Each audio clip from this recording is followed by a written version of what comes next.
Olá, vamos dar sequência membros inferiores e glúteos. E vamos começar com um dos exercícios mais importantes para o trabalho dos membros inferiores e glúteo, não só, né? O levantamento terra que eu vou demonstrar agora no início. Dezenas de músculos, talvez centenas, sejam trabalhadas nesse exercício. Mas vamos, obviamente, dar prioridade a membros inferiores e glúteo. E ele também é conhecido como deadlift. E existem algumas variações. Talvez as três principais sejam essas. As três formas principais sejam essas, que é o levantamento terra clássico, que bem executadinho.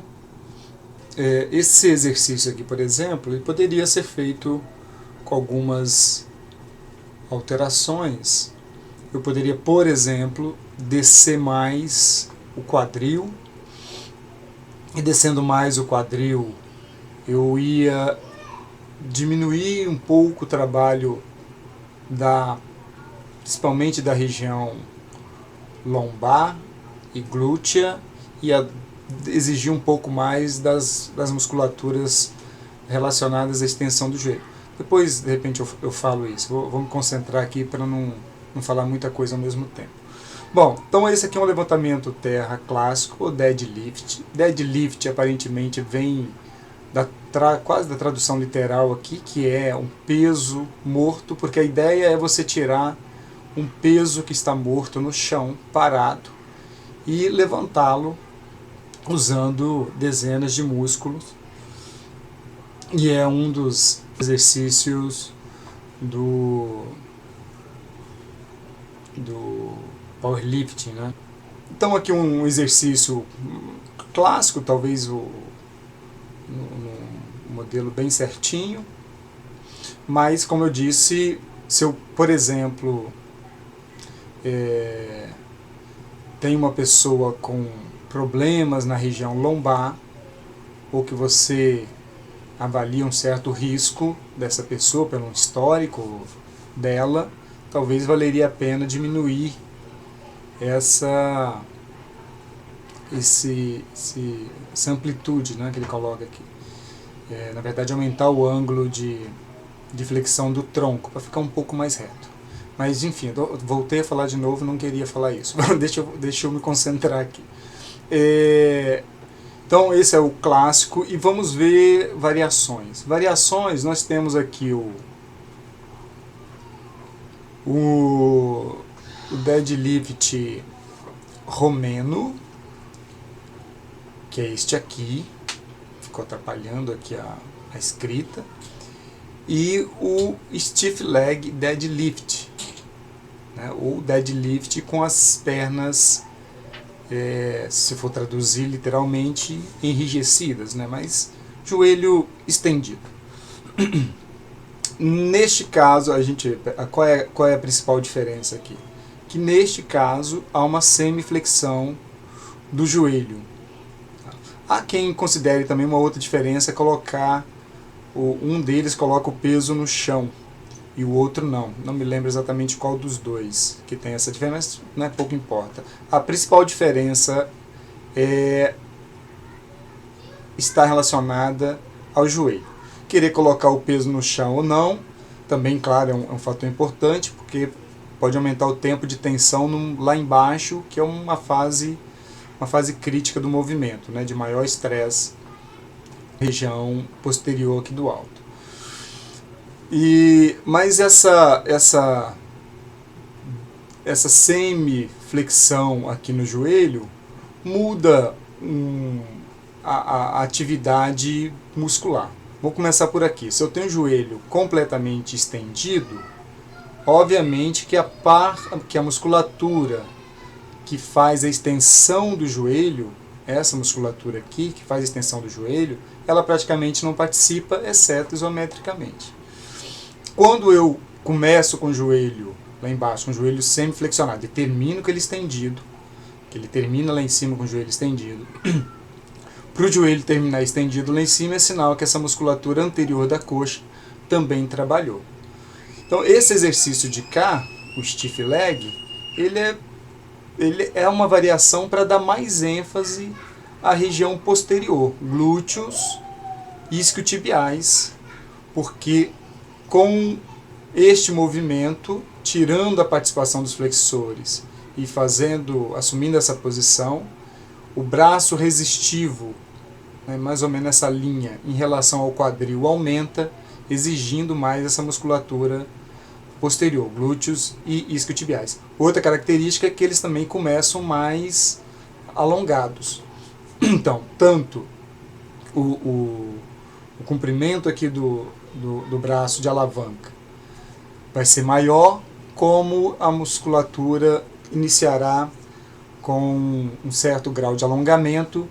Isso aumenta a competência do músculo e claro, com o joelho estendido, os extensores do joelho trabalharão muito pouco. Aqui já trabalha mais, diminuo ao fazer isso o braço resistivo, ele fica um pouco mais próximo.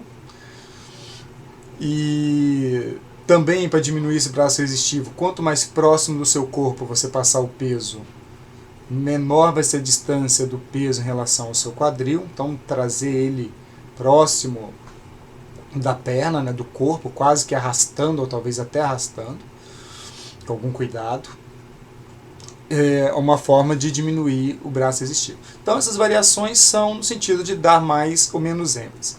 Quem busca desempenho, quer levantar mais peso, vai ser uma posição mais próxima disso aqui. Embora, neste caso, quando a gente fala em desempenho, levantamento de peso, competição, aí precisa de bastante gente competente no mundo da física, né? Da física, da biomecânica e às vezes da própria física mesmo, porque precisa se fazer muitos cálculos para cada pessoa. Então, para cada atleta, você precisará efetuar muitos cálculos e testes para ver qual vai ser a melhor posição de início para executar o movimento. Isso pensando em desempenho.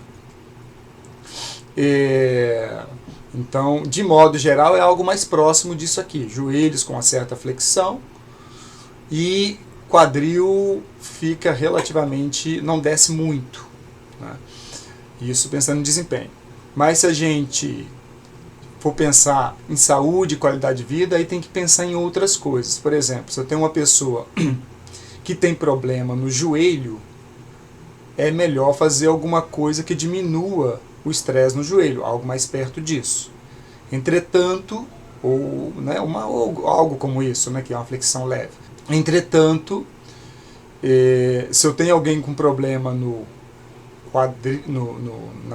principalmente na região lombar, é importante evitar exercícios como esse, porque a sobrecarga aqui na região lombar é enorme aqui, menor aqui, neste caso, e pode ser menor ainda se eu começar o movimento com o quadril mais baixo. Só que para eu começar o movimento com o quadril mais embaixo, eu projeto o joelho mais para frente e vou começar numa posição mais baixa, aqui, mais alongada dos anteriores da coxa, exigindo mais das musculaturas associadas ao joelho. Tá? Então, tentando fazer um resumo. Se quiser desempenho, é algo mais perto disso, mas precisa de estudos específicos para cada corpo, para buscar o melhor desempenho. Todas essas variações são interessantes. Se eu quero priorizar mais a cadeia posterior, algo assim ou assim. Se eu quero diminuir essa prioridade, algo assim para até menos do que isso, né, baixando mais. E tomando decisão a partir de riscos que você avalia. A pessoa que já tem algum histórico na lombar vai fazer um exercício que preserve a lombar, descendo o mais reto possível. Por exemplo, pode usar aquela barra hexagonal, que a pessoa fica dentro, depois mais para frente eu vou mostrar ela. Acho que nessa aula ainda. E agora, se é uma pessoa que tem problema no joelho, é bom evitar algo assim. Então as decisões são mais ou menos assim. É um exercício muito interessante porque ele trabalha muitos músculos e na cadeia, no segmento inferior, ele trabalha os antagonistas habituais aqui, os posteriores e os anteriores da coxa, glúteo, tríceps oral, lá para cima musculatura do tronco, musculatura do braço, deltoide. Então tem muitos músculos trabalhando aqui. Isso aqui é só para mostrar algumas características. Isso aqui é uma característica, né? Por exemplo, só o tamanho do segmento do braço, isso eu peguei em algum lugar na internet que eu não me lembro mais, mas só o fato da pessoa ter um braço um pouco maior ou um pouco menor pode mudar essa distância aqui, ó, que é o braço resistivo. A gente lembra que aqui eu tenho, nessa linha vermelha, a linha de ação da resistência. Daqui até aproximadamente aqui eu tenho o braço de alavanca, né, o braço de resistência. E se eu multiplico esse peso por essa distância, eu acho o torque resistivo. Isso aqui sendo maior, torna-se mais difícil fazer o movimento. Se a gente estiver pensando em desempenho, o ideal é que eu tenha um torque menor. E aqui ele está mostrando, nesse caso, está mostrando uma pessoa que, se caso tenha um braço um pouco mais curto, ela tem que descer mais o tronco, ó. Esse ângulo aqui fica maior, ela tem que descer mais o tronco, e essa alavanca fica maior. Ou seja, essa pessoa está levantando um torque resistivo maior do que essa, só por causa de uma questão relacionada ao tamanho do braço. E eles podem ter, em tese, a mesma estatura. É por isso que eu estou chamando a atenção que, quando estiver pensando em desempenho, aí a coisa é um pouco mais complicada. Mas no dia a dia, saúde, qualidade de vida, a gente não está pensando em desempenho, não está pensando em levantar muita carga, essa não é a ideia. É treinar dentro de uma estrutura correta para cada pessoa e que não precisa de muita carga, a gente sabe disso hoje. Tá? Mas também vale a pena compreender um pouco essa mecânica aqui para tomada de decisão em pessoas que têm mais problemas associados, ou maior risco associados à região lombar ou o joelho. Né? Isso aqui é só uma figurinha para mostrar como que a coisa vai ficando difícil à medida que o braço de resistência se torna grande.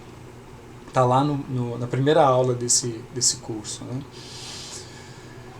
E temos esse exercício que surgiu nos últimos anos, pelo menos ficou famoso nos últimos anos, que é uma barra hexagonal, onde a pessoa fica dentro, né? Dentro do...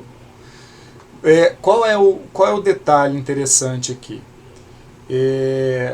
No exercício anterior, neste caso, eu tenho um problema de física, que é que dois corpos não podem ocupar o mesmo espaço, então a barra não tem como passar dentro de você aqui. Então esse contato entre a barra e seu corpo acaba criando uma dificuldade para você diminuir esse braço de resistência. Né? Se não tivesse meu corpo aqui, eu poderia trazer essa barra mais perto do quadril e, portanto, o meu torque resistivo ia ser menor e ia ser mais fácil movimentar. E pensando em desempenho, seria o ideal. Mas nós temos o corpo aqui na frente da barra. E essa é a diferença da barra hexagonal, que a pessoa fica dentro, então ela é como se ela estivesse dentro da barra. Né?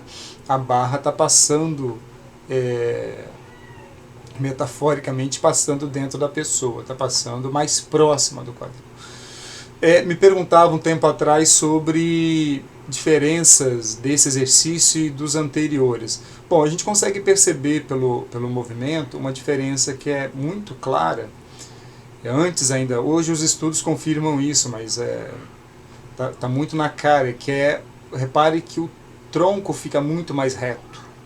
Como o tronco fica muito mais reto, o trabalho...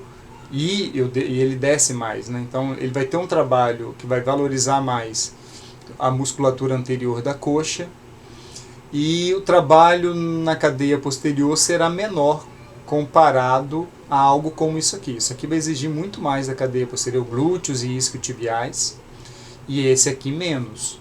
Então esse exercício passa a ser interessante para pessoas que você avalia ter algum problema ou riscos elevados, que você está mais preocupado em proteger a região lombar, que é uma região bastante perigosa em exercícios de força. A gente tem que ter bastante cuidado.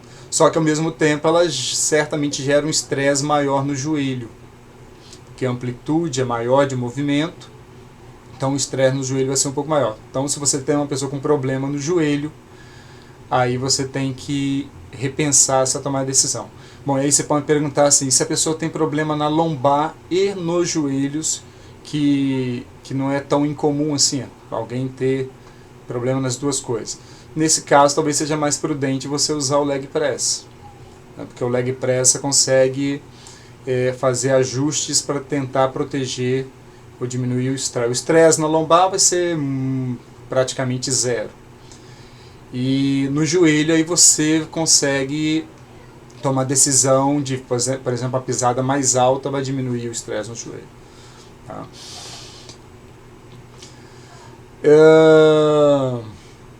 Um problema relacionado a esse exercício, um problema não, né? Um cuidado que nós temos que ter em relação ao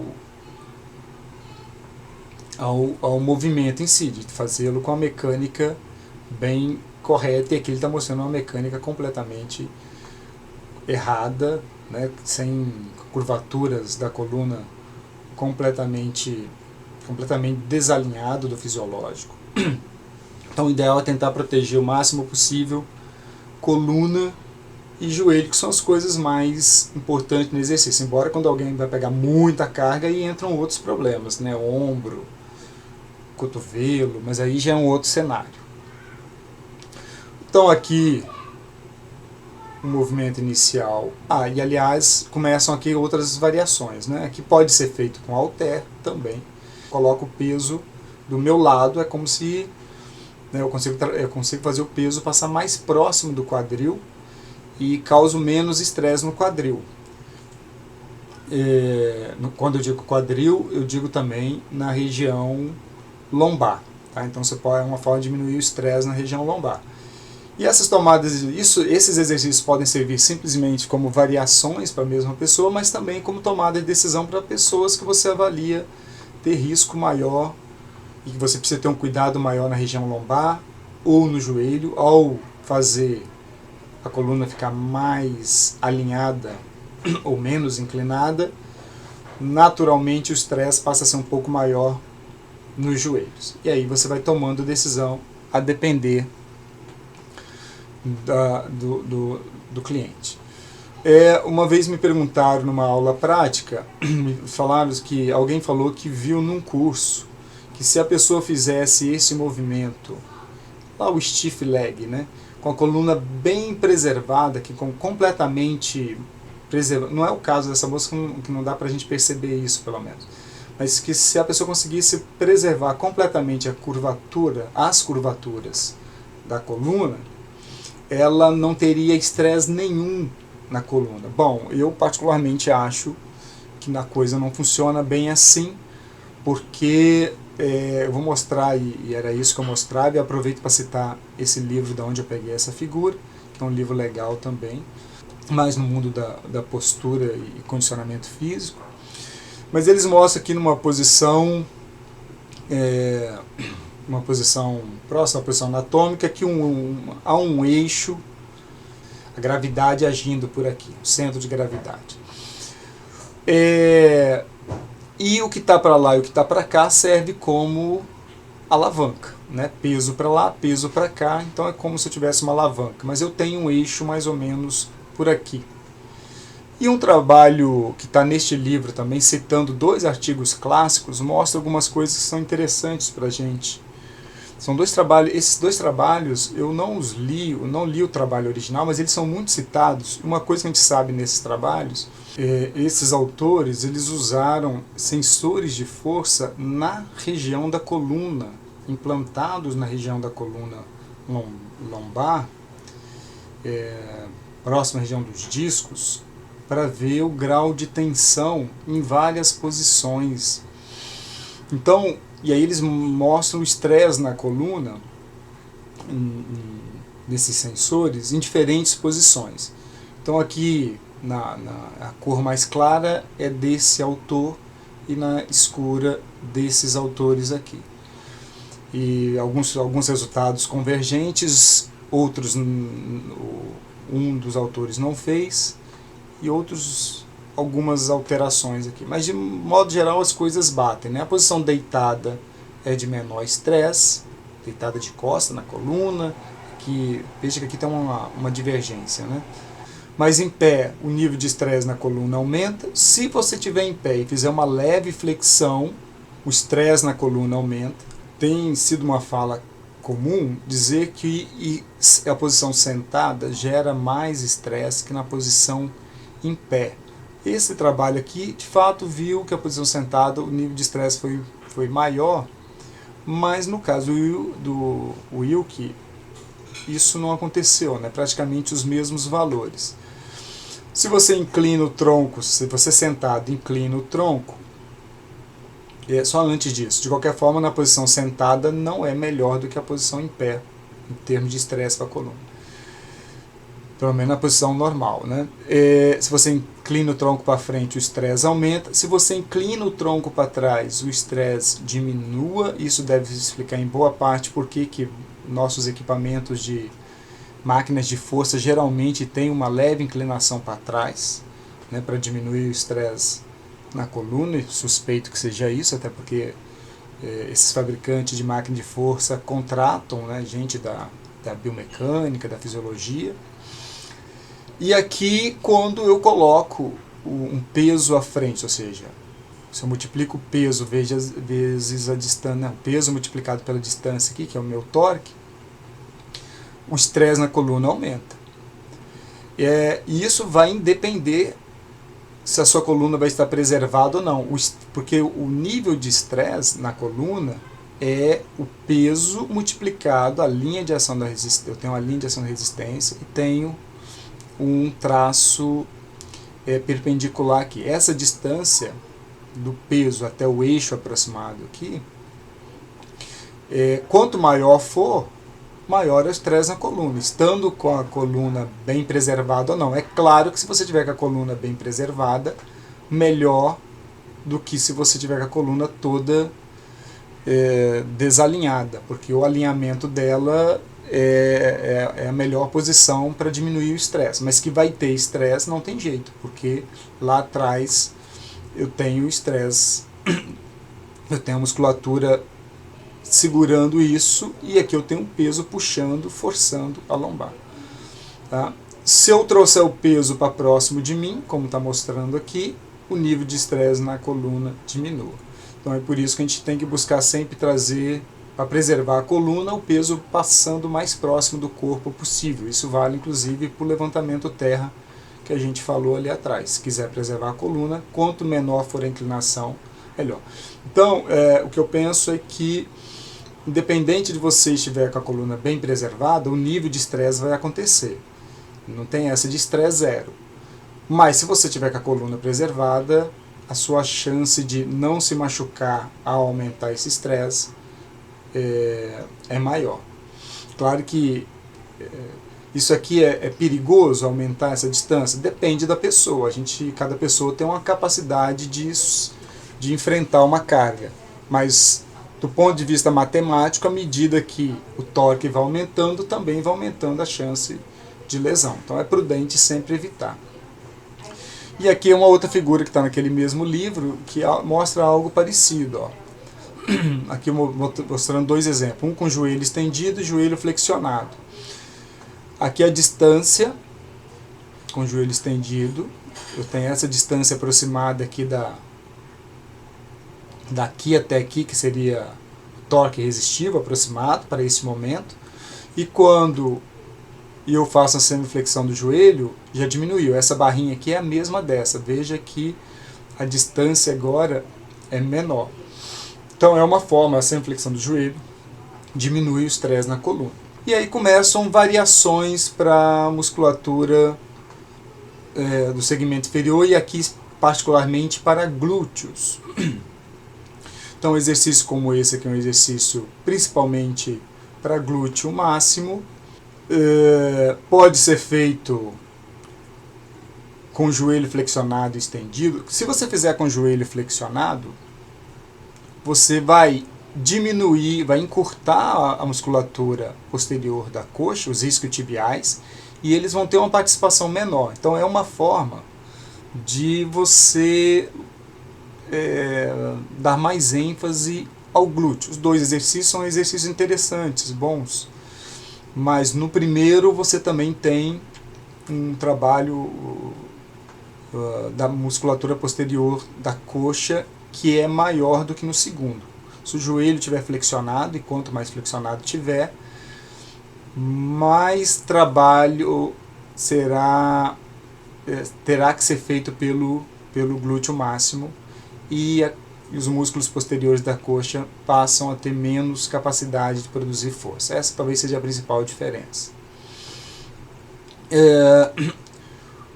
Aí outra máquina, existem diferentes máquinas para algo parecido, e sempre lembrando que isso está escrito, eu não vou repetir para não estender demais a aula, mas está lá na primeira aula sobre aqueles aspectos biomecânicos. Tem esse livro também, que é um livro antigo do Maurício de Arruda Campos, não sei se ele tem, qual foi a última edição, mas é um livro legal para vocês verem que o comportamento do braço resistivo entre máquina de força, máquinas com cabos, isso aqui costuma ser chamado de um tipo de exercício funcional, cabo, né? E essas máquinas não, já são guiadas. Então, máquina de força são máquinas guiadas, e essa aqui você precisa de um certo grau de coordenação para poder direcionar o movimento. Então a linha de ação da resistência é bastante diferente nesses dois casos. Neste caso aqui, do início, que seria isso aqui, né, o braço resistivo, do início até o final não mudou muito. Então nas máquinas, depende, cada máquina tem uma característica, mas de modo geral não muda muito, diferente do peso livre, que muda a beça. Mas eu vou deixar que vocês deem uma olhada lá na primeira aula para ver essas coisas aqui. Mas o que eu posso dizer é que, nesse caso, do início até o final do movimento, você vai ter que fazer uma força parecida. E se você fizer com o joelho estendido, como está neste momento aqui, você também vai obrigar que a musculatura posterior da coxa trabalhe um pouco mais. Se você quiser que glúteo trabalhe mais, você flexiona o joelho, que aí você dá mais ênfase ao glúteo ao tirar parte do trabalho dos posteriores da coxa.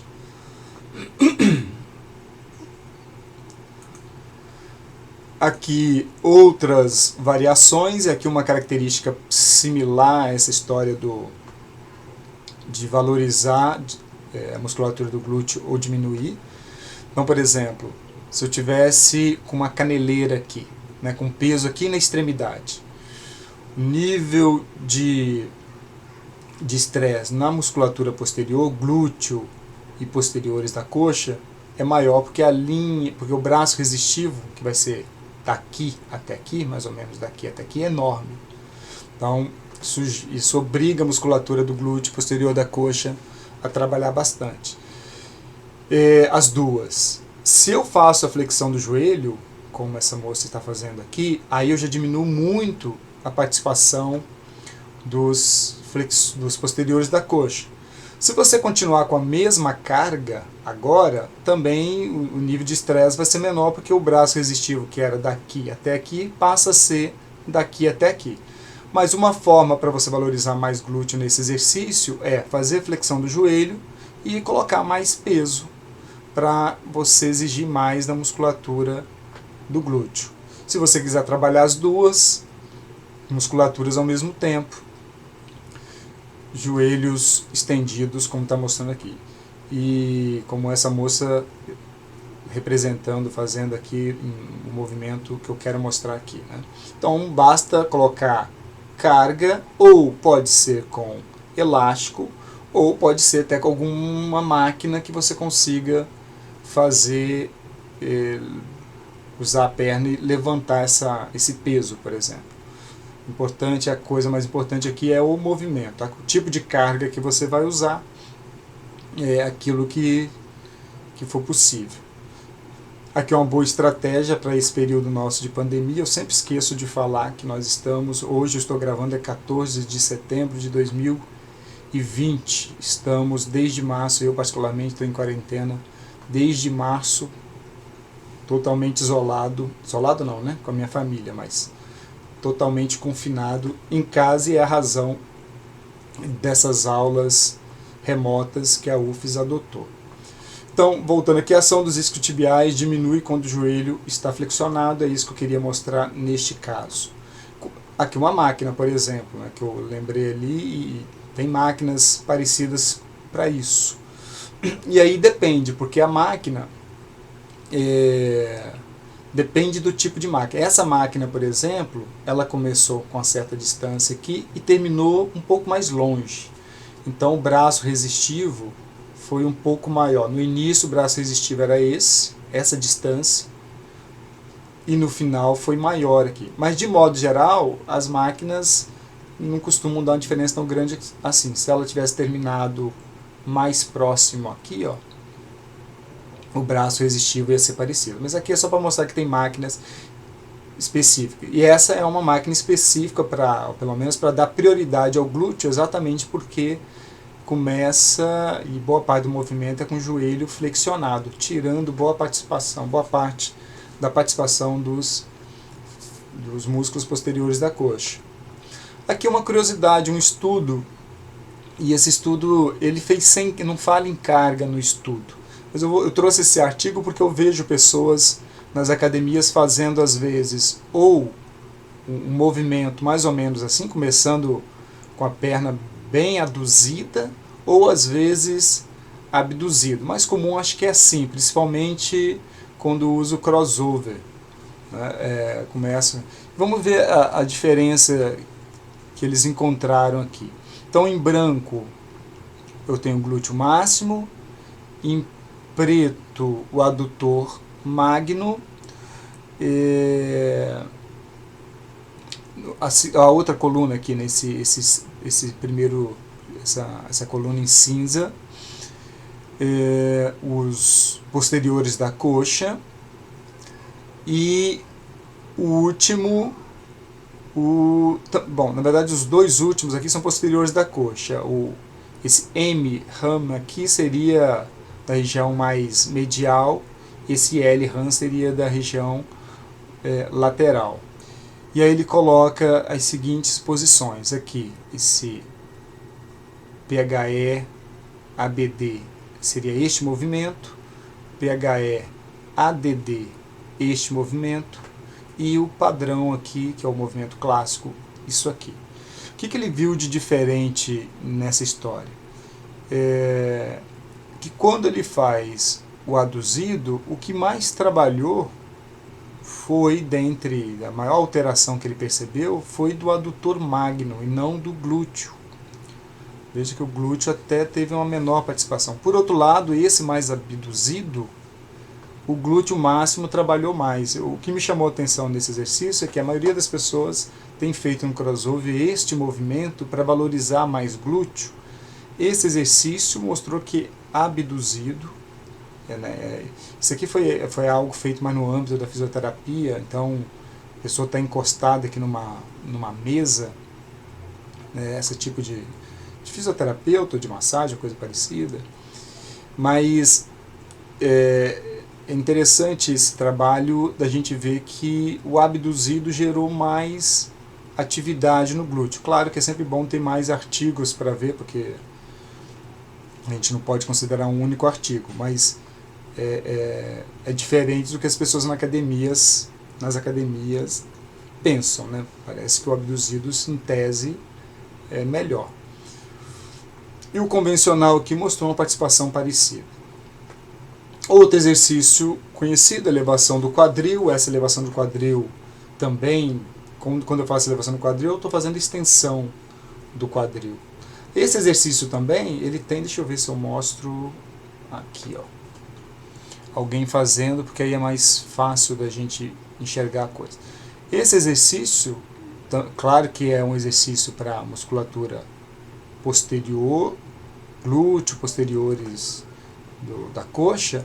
Ele também é um exercício que exige um pouco dos extensores do joelho, porque veja que ela começa, quando começa o movimento, e aqui é melhor eu começar parado, veja, no início do movimento o joelho está bem flexionado, no final do movimento o joelho já está menos flexionado. Isso quer dizer que no final do movimento há alguma extensão do joelho, e se há extensão do joelho é sinal que os extensores do joelho também estão trabalhando, que é o que essa figura mostra, ó, que os extensores do joelho também trabalham. Claro que o exercício prioriza os extensores do quadril, e aqui são variações, eu posso fazer mais alto para aumentar a amplitude do movimento, pode-se fazer de forma criativa, como essa moça está fazendo aqui, usando elástico, claro que você tem que ver se é confortável ou não, e o mais comum em academia, principalmente homens, quando fazem, muitas mulheres também fazem assim, usam inclusive o Smith, né, a máquina Smith para fazer, essa elevação do quadril usando peso, geralmente colocando como dica alguma coisa, um colchonete aqui para diminuir o estresse. Mas é um exercício para a musculatura posterior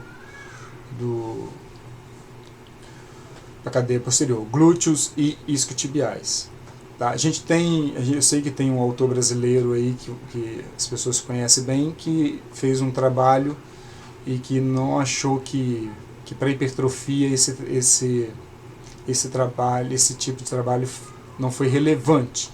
Mas é o único artigo que diz isso. Na verdade só tem um artigo, acho que eu conheço, que de fato avaliou hipertrofia, e nesse artigo em si, desse autor que vocês devem conhecer,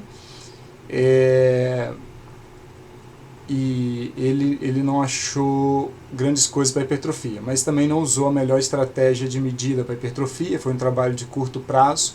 Os trabalhos que avaliam eletromiografia da musculatura posterior veem bom nível de atividade eletromiográfica. Claro que a atividade eletromiográfica não quer dizer que a pessoa terá mais hipertrofia, ou seja, um músculo com uma maior atividade eletromiográfica não significa que terá mais hipertrofia. Aí fica a dica de que você não pode só se orientar por um exercício só porque aquele exercício gerou mais sinal eletromiográfico. Hipertrofia é um processo que envolve muitas coisas, não só número de unidades motoras que estão sendo recrutadas, até porque também tem algumas questões relacionadas à eletromiografia. Mas não é um exercício interessante, pelo menos os estudos que eu vejo, ele estaria, digamos, intermediário, né? Não, alguns até mostram ele entre os primeiros em termos de atividade eletromiográfica, mas outros mostram como um intermediário, mas não é um exercício ruim. E essa aula a gente vai parando por aqui, para não ficar ainda mais extensa, e termino sempre fazendo propaganda do livro, deste nosso livro. Quem quiser pode nos pedir, pode me pedir, me mandar por e-mail, porque por enquanto eu acho que ainda não está divulgado. Até a próxima!